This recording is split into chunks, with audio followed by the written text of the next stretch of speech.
Shalom, queridos hermanos y amigos. Otra vez aquí, como cada semana, para estudiar algo de la palabra del Todopoderoso. Hoy tenemos el tema de Leá y los cansados.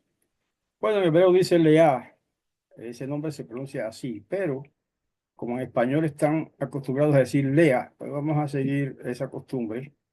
No tiene tanta importancia, ¿verdad? Un acento en nombres así comunes de personas. Bueno, ustedes saben que Labán tenía dos hijas. La mayor era Lea o Lea y la menor era Raquel. Los ojos de Lea eran tiernos, cansados, es como ya se explicó una vez, y Raquel era de lindo semblante y de hermoso parecer. Según la tradición judía, ¿cómo llegó a ser considerada Lea? Y sin embargo, ¿cómo se sentía Lea en su familia de acuerdo a los nombres que dio a sus hijos? Pasamos a leer el pasaje de Ruth 4:11 que nos dice, y dijeron los del pueblo que estaban a la puerta de los ancianos, testigos somos, Yahweh haga a la mujer que entra en tu casa como a Raquel y a Lea, que edificaron la casa de Israel, y tú seas ilustre en Efrata y tendrás nombradía en Belén o Betlehem. Porque eso se dirigió a un siervo de Todopoderoso. Y fíjense que se utiliza el nombre de Lea como una persona insigne, ¿verdad? Una persona importante, una dama, una mujer que edificó, entre ellas dos, Lea y su hermana Raquel, edificaron la casa de Israel. O sea, produjeron todos lo que más tarde se llamó las tribus de Israel. Y entonces, verso Génesis 29, 32 al 34 dice, y Lea concibió y dio a luz un hijo y lo llamó Rubén. En hebreo se dice Reubén, que quiere decir, veo un hijo, se ve un hijo o algo por el estilo. Porque dijo, Yahweh ha mirado mi aflicción. ¿Ve? Tiene que ver con mirar, la palabra Reubén. Ahora mi esposo me amará, dijo ella. Y Lea concibió otra vez y tuvo otro hijo y añadió, por cuanto Yahweh oyó que yo era menospreciada, me ha dado a este también. Y lo llamó Shimeón o Shimón en hebreo y pasa al español como Simeón y que significa más o menos oyente. Por eso fíjese que ella dice, por cuanto Yahweh oyó, ¿verdad? O escuchó. Entonces, de esa palabra sale o pone el nombre de este muchacho, Simeón o Simón, porque dice que lo llamó Simón. Y otra vez concebió Lea y tuvo un hijo y exclamó, esta vez mi esposo se unirá conmigo porque le he dado tres hijos y lo llamó Leví o Leví, que significa unido, algo unido. Entonces, ¿por qué esa lucha? Esa lucha pasa que ella estaba estéril, no producía hijos, no quedaba embarazada, en otras palabras. Entonces, pues, en eso se basa este problema que ella tenía, ¿no? Y pues, cuando finalmente concebía, pues daba alabanzas a Yahweh, porque era un milagro cada uno de sus hijos que concebía. Y en Génesis 30:20 dice, y dijo Lea, Elohim me ha dado una buena dote. Ahora mi esposo vivirá conmigo, porque le he dado seis hijos. Y lo llamó Zabulón, que en hebreo se dice Zebulún, pero pasa al español como Zabulón, gracias al griego, y significa morada, eso, más o menos morada. Entonces, otra vez pasa, o sea, hay que entender ese verso en el contexto de que como ella era estéril por un tiempo, ¿verdad? Hasta que el Padre Todopoderoso le abrió el vientre, como dice, le abrió para que pudiera concebir. Pues su esposo como que no se ocupaba de ella, ¿verdad? Dormía más con Raquel, que usted sabe que tuvo que casarse con las dos por una trampa que le hicieron y la historia es larga, no vamos a entrar en detalles, pero por eso él pues tuvo que casarse con las dos y en aquellos tiempos eso era permitido, no había ninguna ley contra eso, contra que un hombre se casara con dos mujeres. Más tarde en la Torá se prohibió que un hombre se casara con dos hermanas. Eso sí está prohibido en la Torá, pero nunca se prohibió que se casara con dos mujeres. O sea, menciono eso para que se entienda, ¿verdad?, cuál era el contexto de esta lucha entre Lea y Raquel, dos hermanas y ambas esposas de un solo hombre. Y ahí vino el tirijala, como dicen en la calle, de ella con su hermana. Bueno, pues los cansados, eso tiene que ver con los ojos de Lea, el tema de hoy. Como dice que los ojos tenían los ojos como cansados, más bien como adormecidos, ¿verdad? La mirada. Y esto pues tiene que ver con el tema de los cansados. Es la lección que podemos derivar de Lea. Buscando drogas. ¿Qué es eso de buscando drogas? Bueno, ¿en qué terrible pecado participó Lea? Que afrodisíaco utilizó. Génesis 29, 23 y 25 dice: y cuando llegó la noche, tomó a su hija Lea y se la trajo. Y él se allegó a ella. Venida la mañana, Jacob vio que era Lea. Esa es la trampa que le hicieron, en un relato breve. Y dijo a Labán: ¿qué es esto que me has hecho? ¿No te serví por Raquel? ¿Por qué me has engañado? O sea, que él le sirvió un número de años al padre de Raquel para que se la diera por esposa, y lo engañaron. El padre mismo de Raquel pues sacó a Lea del cuadro, a Raquel, y le pusieron ya en la noche, le pusieron allá en su cámara a Lea. Entonces, pues ahí ese fue el engaño, y por eso viene aquí ese reclamo, ¿verdad? Entonces, en Génesis 30, 14 dice: un día, en el tiempo de la cosecha del trigo, Rubén salió al campo y halló mandrágoras y las trajo a Lea su madre. Al verlas Raquel le dijo a Lea: ruego que me des de las mandrágoras de tu hijo. ¿Y cuál es el problema con las mandrágoras? Bueno, ¿y qué importancia tienen las mandrágoras? Simplemente las mandrágoras era un fruto, un producto que se utilizaba como afrodisíaco. Eso lo habíamos mencionado antes. Un afrodisíaco supuestamente, ¿verdad? No damos fe de que eso sea verdad, de que tenía ese efecto, pero bueno, ellos creían en eso y lo utilizaban como un afrodisíaco, o sea, un producto, un fruto que hacía que las mujeres que te quedaran encintas, ¿verdad? Quedaran embarazadas. Y en eso se basa esa discusión que tenía entre esas dos hermanas. Cuando Jacob se dio cuenta de que lo habían engañado y que Lea había desempeñado su parte en la estafa, ahí está, por eso él no dejó de quererla. O sea, no llegó a quererla hasta ese momento. Él no pudo amarla. Su tío, Labán, quería conservar los fieles servicios de Jacob por un tiempo más prolongado, y por eso lo engañó dándole a Lea en lugar de Raquel. Qué listo el hombre, para que él se quedara más tiempo, porque tenía que pagar ahora otro número de años de trabajo para Lea, por Lea. Jacob reprendió a Labán por tratar con tanta liviandad sus afectos al darle a Lea a quien no amaba. O sea, la muchacha era linda seguramente, pero él no la amaba, él amaba a Raquel. El padre Labán rogó a Jacob que no la repudiara, pues en ese tiempo se consideraba una tremenda desgracia, no solo para la esposa, sino para toda la familia también de la esposa. Así que Jacob se vio en una situación muy difícil, pero decidió finalmente conservar a Lea y casarse también con su hermana después. Aquella recibió mucho menos amor que Raquel, por supuesto. Siempre hay algo de amor, obviamente, pero él no la quería mucho, a Lea. A él le quería mucho a Raquel. Y punto 3: ¿cómo considera la Biblia el uso de narcóticos? ¿Cuál fue el ejemplo del Mesías? O sea, aquí se compara las mandrágoras con lo que llaman ahora los narcóticos, ¿verdad? Modernamente, que no son necesariamente afrodisíacos, pero también hay algunos afrodisíacos. Eh, Y pues hay cierta relación en el tema.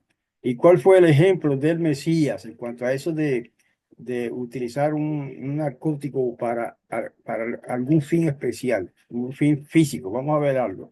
Deuteronomio 29 18 al 20 dice, no hay entre ustedes varón o mujer, familia o tribu, cuyo corazón se aparte hoy de Yahweh su poderoso para servir a las deidades de esas naciones.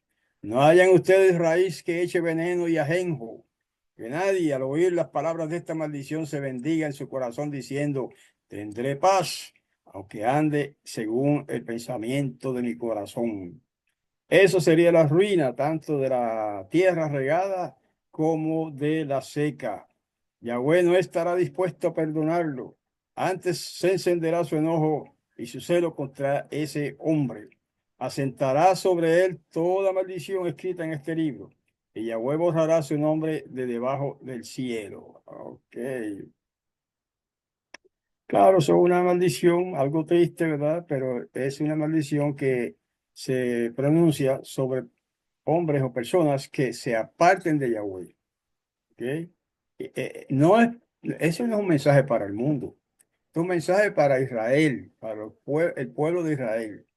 Si después de conocer la verdad y recibir todas las bendiciones que ha recibido ese pueblo a través de la historia, uno se aparta de adorar a Yahweh y se va a otras cosas, a otras enseñanzas, a otras adoraciones, quizás de ídolos y de otras cosas, entonces a eso es que se refiere esa maldición que menciona ahí.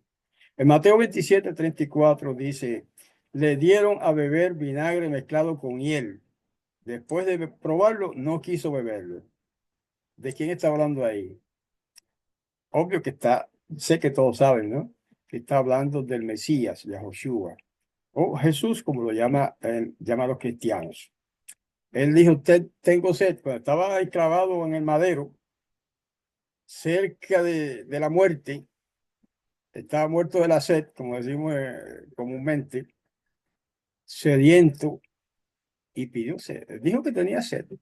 Entonces, en vez de darle agua, le dieron vinagre mezclado con hiel. Bueno, según dicen los comentaristas, esa combinación de vinagre con hiel era bueno, como una droga para suavizar, aliviar los dolores que estaba padeciendo este hombre. Imagínense, le habían puesto clavos en sus manos para clavarlo en el madero y en sus pies. Así que aparte de todos los azotes que le habían dado, ciertamente estaba en un sufrimiento bárbaro. Esa era un tormento. Entonces, pues ellos, los soldados como que se apiadaron un poquito de él y cuando dijo que tenía sed, pues fueron un poquito más allá de lo que él pedía, que quizás pedía agua, aunque no lo dijera de esa manera, pues le dieron esa droga. Vinagre mezclado con miel sería para ellos una droga que le aliviaría los tormentos de este hombre. Y entonces, sin embargo, cuando le ponen la esponja en una vara, porque ¿cómo se llama? El madero estaba alto y mojada en esa droga, y él pues, no sabiendo lo que era, pues la probó. Pero al darse cuenta enseguida que era esa droga, que era alguna droga conocida, no quiso beberla, dice ahí. Entonces, eso es una enseñanza para nosotros, hermanos. Aunque hoy día la cosa es distinta, ¿verdad? Nadie usa drogas comunes para aliviarse un dolor.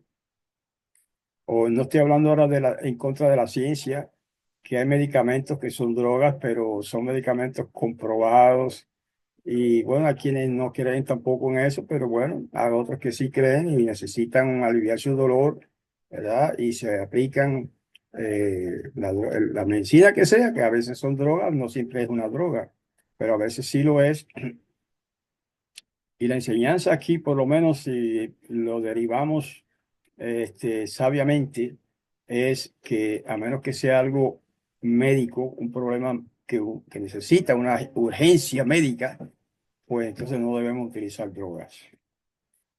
Ok, si los que toman esas drogas fueran los únicos en sufrir, el mal no sería tan grande, pero los padres no solo pecan contra sí mismos, al ingerir drogas. Estamos hablando ahora de otras drogas venenosas, sino que pecan contra sus hijos.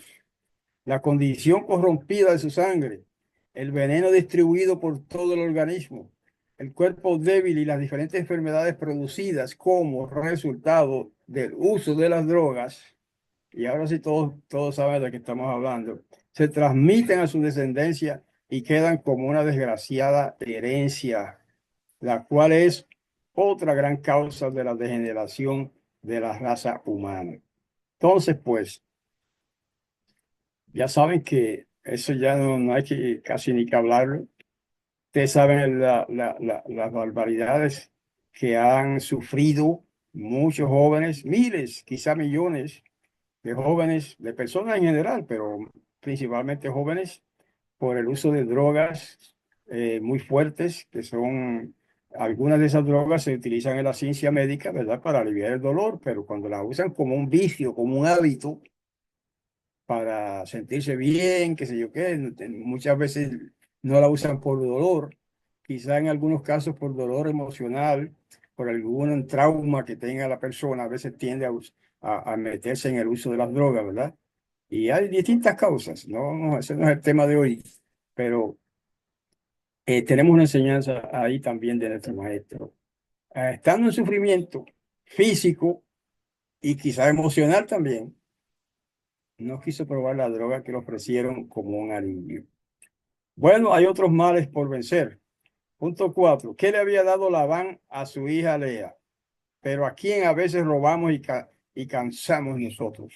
Génesis 31, 14 al 16. Raquel y Lea respondieron: ¿tenemos ya parte o herencia en la casa de nuestro padre? ¿No nos tiene ya como extrañas? Pues que nos vendió y se ha comido del todo nuestro precio, nuestra dote, porque toda la riqueza que Elohim ha quitado a nuestro padre es nuestra y de nuestros hijos. Así haz todo lo que Elohim te ha dicho. Ok, ellas decidieron irse de allí, de la casa de su padre. Además de eso, esta muchacha se robó, ustedes saben, bueno, no vamos a entrar en muchos detalles porque ya hemos mencionado algunas de esas cosas antes. Malaquías 2:17. Ustedes han cansado a Yahweh con sus palabras. Es el profeta Malaquías. Y dicen: ¿en qué lo hemos cansado? Cuando dicen: el que hace mal agrada a Yahweh, y en los tales se complace. Y cuando dicen: ¿dónde está el poderoso de justicia? Fíjense cómo este profeta Malaquí o Malaquías le dice al pueblo de Israel, está hablando aquí el pueblo de Israel: ustedes han cansado a Yahweh con sus palabras. Entonces, ¿cuáles son las palabras? Ahora, parafraseando un poquito, ¿verdad? Lo que ellos decían, que a lo malo lo llaman bueno y a lo bueno lo llaman malo. Ese es el lema de hoy. O sea, ese no quise decir el lema. Esa es como una descripción de la situación social en nuestros días, en nuestro tiempo. ¿Mm? No estoy diciendo que todos hacen eso, pero hay un gran número de personas que han caído en esa trampa espiritual, una trampa espiritual y una trampa social de llamar a lo malo bueno y llamar a lo bueno malo. ¿Ok? Entonces, cuando dicen el que hace mal agrada a Yahweh y en los tales se complace. O sea, hay personas que hacen lo malo y todavía pretenden servir a Yahweh, aunque ellos no lo llamen Yahweh, ¿verdad? Eso casi nadie. En la cristiandad, por ejemplo, todo el mundo llama al Creador el Señor, o lo llaman Dios y algunos lo llaman Jehová. ¿Ok? Pero lo que quiero es hacer la comparación que hoy día algunas personas, perdón, hacen lo malo y todavía siguen siendo cristianos y siguen siendo, por lo menos, pretendiendo, ¿verdad? Servir al Todopoderoso. Un ejemplo sencillo. El aborto, hasta hace pocos años, todo el mundo consideraba que el aborto es un pecado, es malo, es algo que no se debe hacer. Hoy día dicen que no, eso no es malo. Bueno, pues entonces ahí tenemos un ejemplo. Y así por el estilo hay otros ejemplos que se pueden citar de cómo las personas ahora, a lo que antes se llamaba malo, ahora lo llaman bueno. Lo que antes estaba prohibido, ahora está permitido. Y ese ejemplo que mencioné es uno de muchos. Hay otras cosas, ¿ok? Y también cuando dicen, ¿dónde está el poderoso de justicia? En otras palabras, hay gente que pasa una desgracia y le echan el culpa al creador. Ustedes han oído eso, ustedes han oído de eso seguramente. ¿Y por qué el creador permite que suframos tanto? ¿Y por qué el creador causa tantas desgracias? Hermano, él no causa desgracias.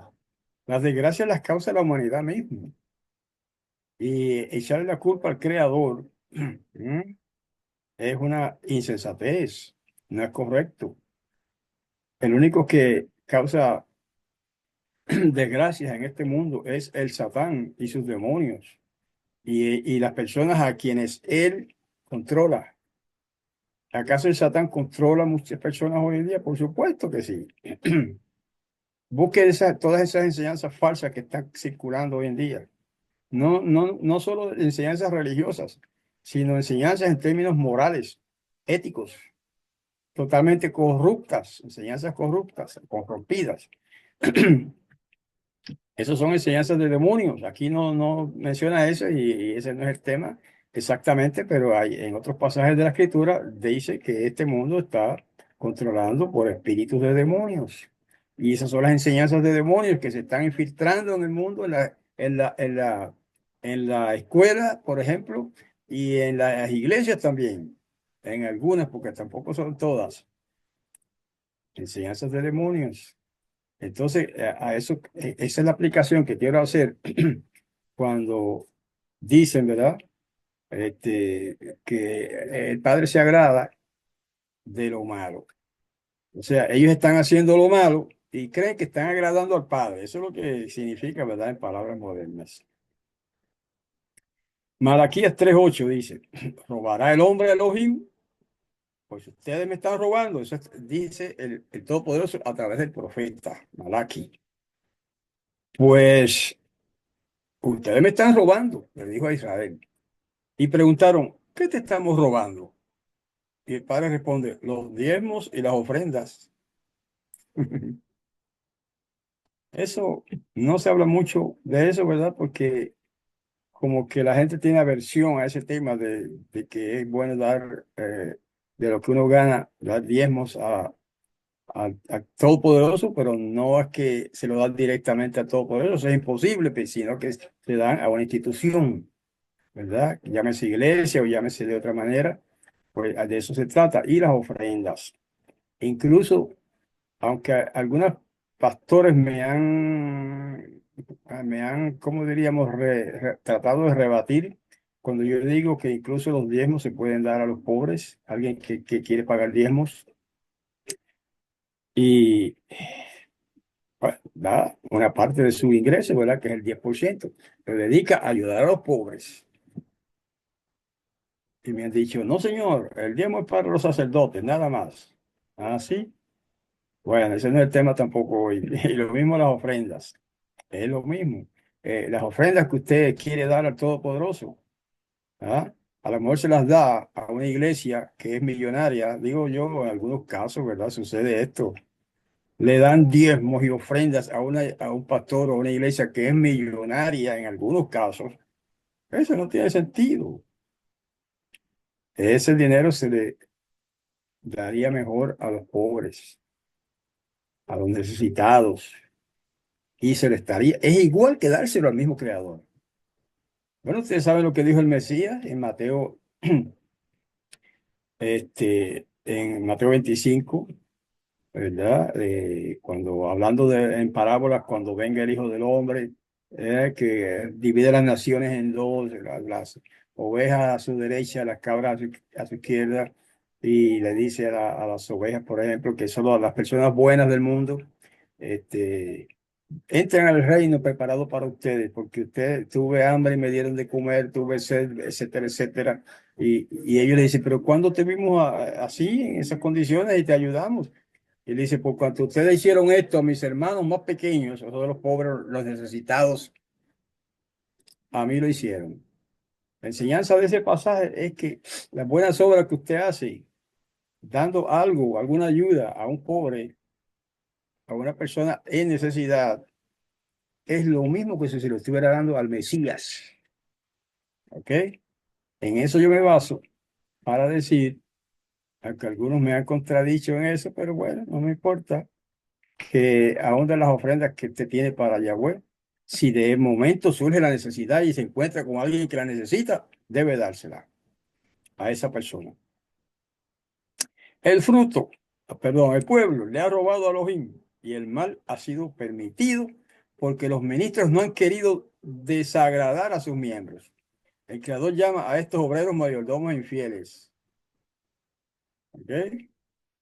No sé si se capta lo que dice ahí. El pueblo le ha robado a Elohim, ¿ok? Porque no le da lo que él pide que hagamos. Y el mal ha sido permitido, eso, robarle al Elohim. Porque los ministros, no, algunos ministros no han querido desagradar a sus miembros. O sea, para que la gente no se sienta mal, ni siquiera le hablan de diezmos y de dar diezmos y ofrendas. Bueno, son mayordomos infieles, dice el Creador. Punto 5. Impartió alegría la poligamia al hogar de Lea y Jacob, porque la poligamia estaba permitida. La pregunta es, ¿impartió alegría, bendición, la poligamia al hogar de Lea y Jacob? Génesis 29:30 dice, Jacob se unió también a Raquel y la amó más que a Lea. Y en Génesis 37, 3 al 5 dice, Israel amaba a José más que a todos sus hijos porque lo había tenido en su vejez y le hizo una ropa de diversos colores.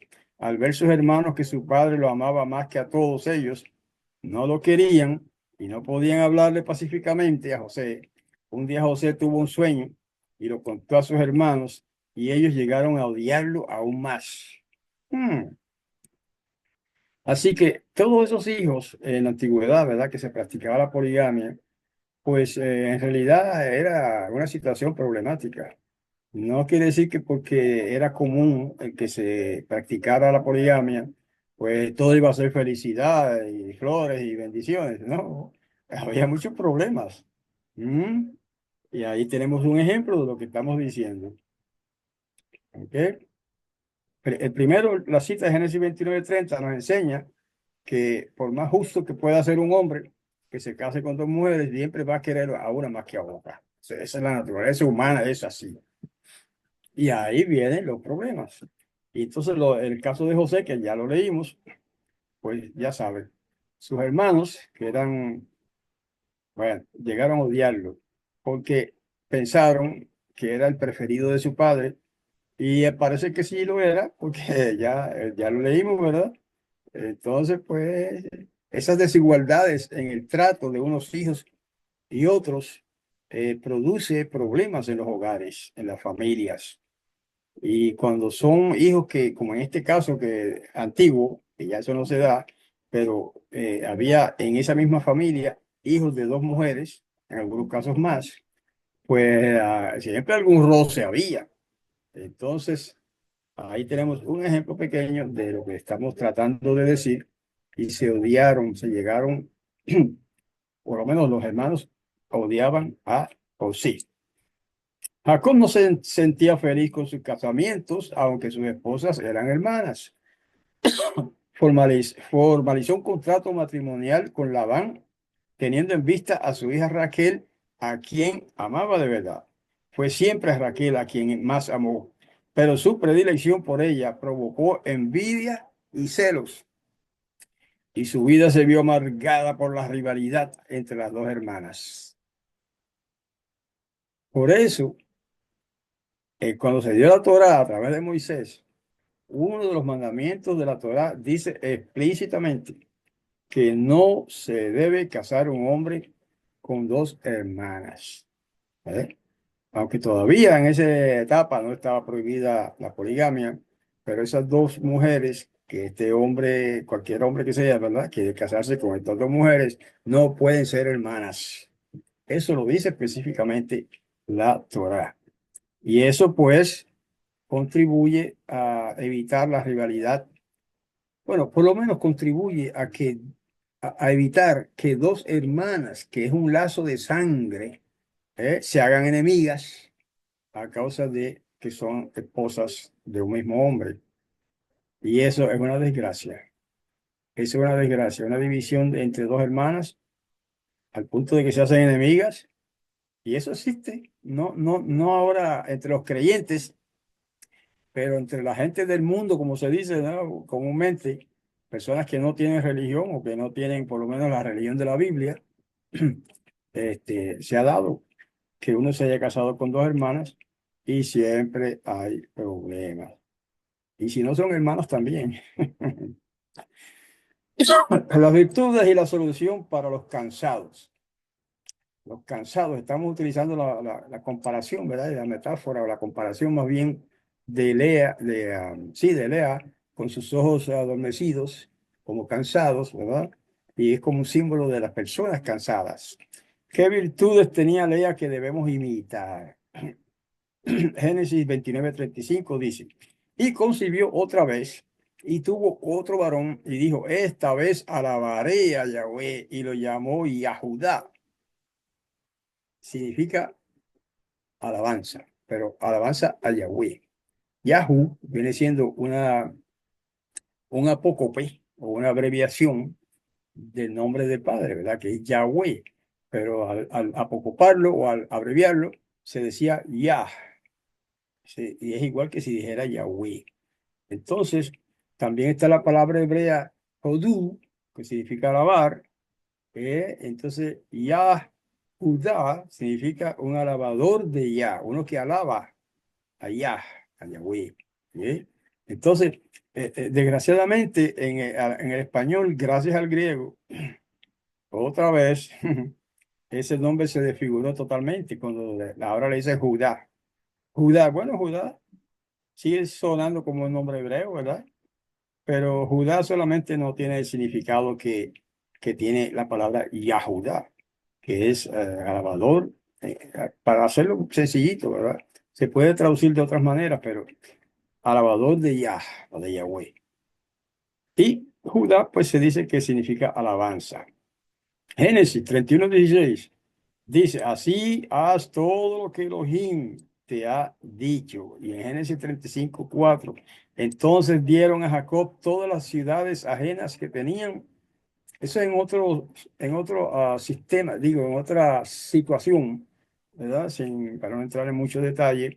Y lo importante es qué sucedió aquí. Entonces dieron a Jacob todas las ciudades ajenas que tenían, una victoria que tuvieron allá, y los zarcillos que llevaban en sus orejas. Y Jacob los enterró debajo de un encinar junto a Siquem. ¿Por qué hizo eso? Algunos pastores cristianos, yo diría que la mayoría, no, quizás no la mayoría, pero muchos, dicen que eso nos enseña que es pecado, que no se deben usar prendas, ¿verdad? Que las mujeres lleven zarcillos, y hoy día hasta los hombres lo hacen, algunos mejor dicho, llevar zarcillos en sus orejas. También se usaban unos anillos de nariz, y, y algunos otros como collares y ese tipo de cosas. Y algunos religiosos pues enseñan a su gente de que eso es pecado. Bueno, tampoco es el tema de hoy, pero me parece que están equivocados en eso. Y lo que está pasando aquí por eso hay que explicar este detalle. Lo que pasa es que esos arcillos que llevaban en sus orejas, hoy día le dicen pantallas también, ¿verdad? Ah, eran ídolos, eran cosas, adornos fabricados en forma de ídolos, de deidades, supuestamente dioses paganos. ¿Eh? Y no es que un zarcillo en sí mismo sea pagano, sino que eran las imágenes que tenían esos artículos, ¿verdad? De adorno, Y por eso fue que Jacob los enterró debajo de un encinar junto a Siquem, para deshacerte de los ídolos, no para deshacerse de adornos, porque en Israel siempre las mujeres usaron adornos y los hombres también, adornos de oro y de plata. Solamente estaba prohibido portar, o sea, tener encima imágenes de deidades paganas, que era lo que se acostumbraba en aquel tiempo. Hoy día se ve, aunque no, espero que no se ofendan los hermanos católicos, ¿verdad? Pero porque ellos no consideran que esos son ídolos. Pero hoy día se hacen imágenes de la Virgen María, de San Pedro y San Pablo y todos los santos, y algunos católicos, ¿verdad? No digo todos tampoco, pues usan imágenes de eso. O sea, tienen una cadenita, ¿verdad? Con una medalla. Ya hasta eso no hay ningún problema, pero entonces le ponen la imagen de una virgen. Ya eso lo hace otra cosa. Es como una veneración a esa persona, o a Pedro, o a Pablo, que sea. Hombres que no hay que venerar a los hombres, etcétera, ¿no? Entonces, esos detalles es lo que hace la diferencia. No tanto de que se ponga la cadena, sino que si ponen en la medalla una imagen de alguien, pues ya eso está prohibido por la Torá. Lucas 18:43 dice, en el acto vio y lo siguió la banda de Elohim. Al verlo la gente alabó a Elohim, aunque en este caso, pues ese no tiene nada que ver con lo que estamos diciendo, pero en Primera de Pedro 3:3 dice, su adorno no sea exterior, con peinados ostentosos, atavíos de oro o vestidos lujosos. Fíjense que no está diciendo que sea malo hacerse un peinado. Algunos lo interpretan, me parece a mí, en mi opinión, interpretan mal ese pasaje, porque dicen que basado en ese pasaje le prohíben a las hermanas en las iglesias, en algunas iglesias, usar así sus peinados bonitos, que si hoy adornarse su cabeza con un peinado elegante. Bueno, pues eh, aquí habla de peinados ostentosos. Y si usted estudia historia, vería cómo en aquellos tiempos antiguos adornaban sus peinados las mujeres con toda clase de joyas que también representaban ídolos paganos. Y luego dice atavíos de oro o vestidos lujosos. O sea, ¿es malo vestirse? Por supuesto que no. Al contrario, es necesario vestirse. Pero entonces dice que los creyentes, las mujeres creyentes, porque ese mensaje se dirigió principalmente a las mujeres, aunque aplica a todos, ¿verdad? No es que está hablando de vestirse o no vestirse, sino vestidos lujosos, ostentosos. Es lo que prohíbe ahí el apóstol Pedro. ¿Eh? Entonces hay que ver todas estas cosas en una balanza equilibradamente, ¿verdad? Y no ir a los extremos, me parece a mí. Los que quieran ir a los extremos y prohibir todo eso, pues ok, allá ellos, ¿verdad? No tengo nada en contra de ellos. Pero la moda está deteriorando el intelecto y royendo la espiritualidad de las iglesias, de algunas iglesias.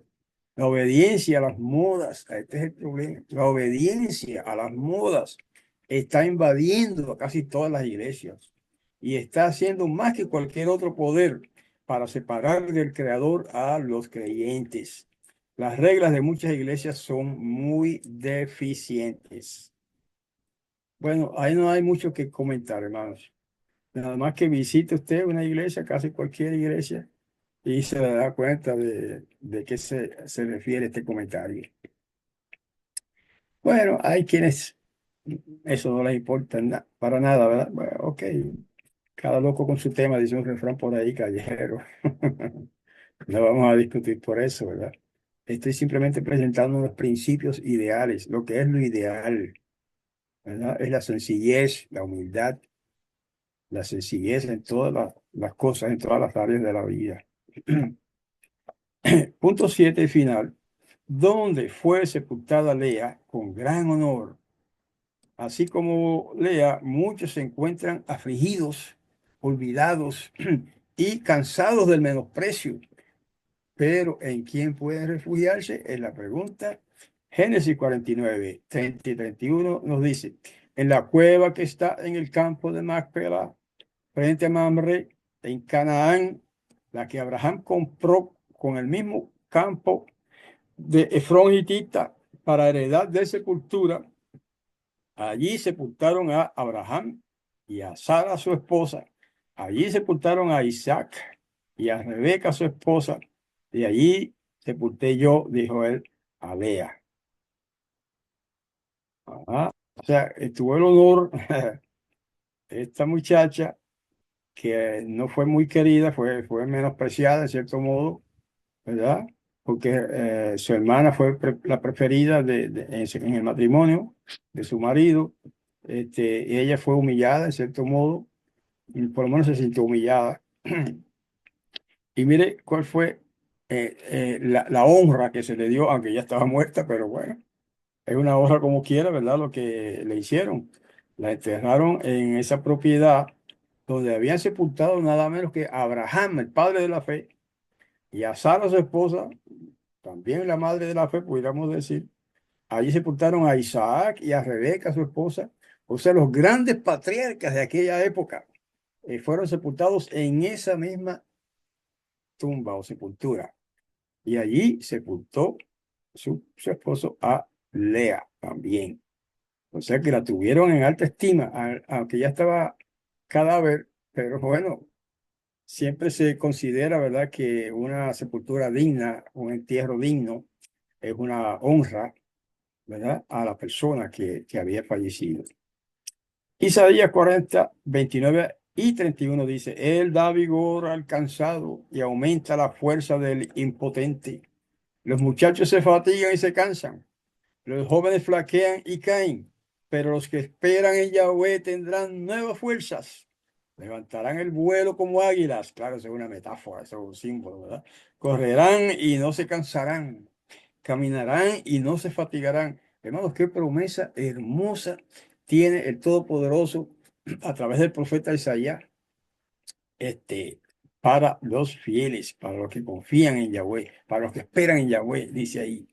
¿Ok? Y Mateo 11:28 dice, el Hijo de Yahweh, el Hijo del Todopoderoso, el Hijo del Creador del universo, que se llamó Yahoshua y todo el mundo lo conoce como Jesús, dijo, vengan a mí todos los que están fatigados y cargados, y yo los haré descansar. Qué bendición se pierden los que han rechazado a Yahoshua como Mesías, los que aún después de haber sido cristianos o hasta judíos mesiánicos y algunos, ¿verdad? De esos grupos, de esas comunidades religiosas, han rechazado al Mesías, han rechazado a Yahoshua como el Mesías. Entonces digo yo que esas se están perdiendo. Miren la bendición que se están perdiendo. Vengan a mí, dijo él, todos los que están fatigados y cargados, y yo los haré descansar. O sea que él tiene esa potestad. El Mesías tiene esa potestad de darnos descanso y darnos seguridad y darnos sanidad. Y finalmente darnos salvación también. Así que lamento los que se han retirado. El Mesías invita a los cansados y abatidos para que vengan a Él y coloquen sobre Él sus cargas, ¿verdad? ¿Ok? Pero muchos que oyen esta invitación insisten en seguir por senderos tristes, hablando de sus cargas. Ay, tantos problemas y tantas cargas que tengo. Pues el Mesías anhela llevar sus cargas y llevarlos a ellos mismos en sus fuertes brazos. Pero antes ellos deben ir a Él.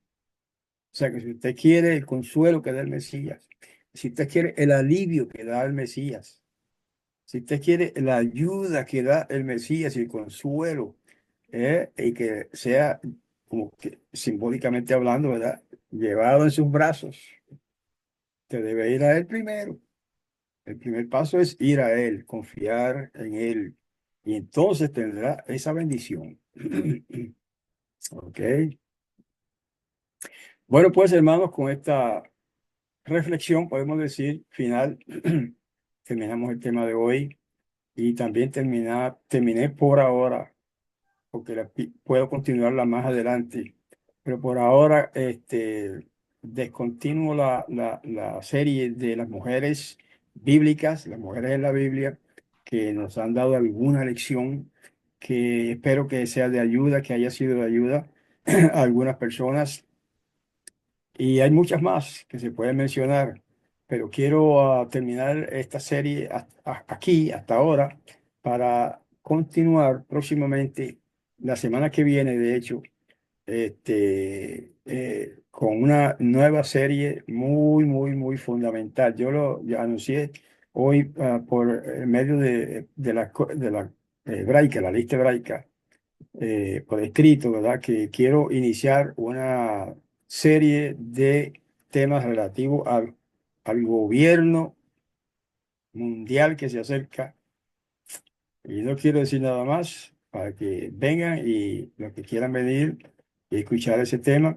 Claro, es una serie, o sea que no vamos a empezar por lo más grande, vamos a empezar por lo más sencillito, por los orígenes del gobierno, etcétera, y procederemos en unos cuantos temas progresando hasta que lleguemos al momento de la implantación en este mundo de un gobierno, bueno, que no voy a decir nada más, un gobierno internacional como nunca se ha visto antes. ¿Ok? Les espero la próxima semana, los que me están escuchando en vivo hoy, ¿verdad? Para que me acompañen al comenzar esa serie de temas sobre el gobierno internacional que dejará chiquititos a los gobiernos que existen ahora. Hasta entonces, queridos hermanos, muchas gracias por su atención, que todo por eso los bendiga. Hasta la próxima. Shalom.